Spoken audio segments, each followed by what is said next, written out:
કચ્છથી કાનબેર રણમાં હત્યા કેસમાં વધુ કાર્યવાહી રાજકીય અને મોટા માથાની સંડોવણી ખુલતા વધુ તપાસ કરાય છે। જિલ્લા પંચાયતના ભાજપ સભ્યના પતિ નરેન્દ્ર દાન ગઢવીની ધરપકડ કરાઈ। અન્ય 3 આરોપી ફરાર થઈ જતા પોલીસે તપાસ હાથ ધરી છે। ભચાઉના પૂર્વ નગરપતિ અશોક ઝાલા, દિલીપ યાચી, વલીમા સુલેમાન ફરાર છે। જમીન પર કબજા માટે હથિયાર સાથે હુમલો કરાયો હતો। મીઠાના અગરો માટે 13 મેના રોજ ફાયરિંગ થયું હતું। ફાયરિંગમાં એક વ્યક્તિનું મોત થતા હત્યામાં પલટાયો હતો આખો કેસ। અગાઉ 16 શખ્સોની અટકાયત કરીને રિમાન્ડ મેળવાયા હતા।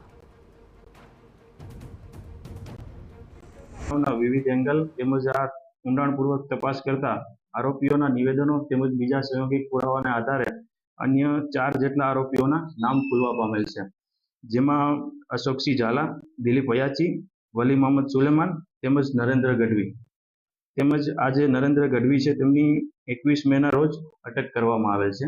આ બનાવની વિવિધ એંગલથી તપાસ ચાલી રહી છે, તેમજ હવે હાલ અશોકસિંહ ઝાલા, દિલીપ હયાચી, વલી મોહમ્મદ તેમજ કાજો રબારી આ આટલા આરોપીઓની પકડવાની તજવીજ ચાલુમાં છે।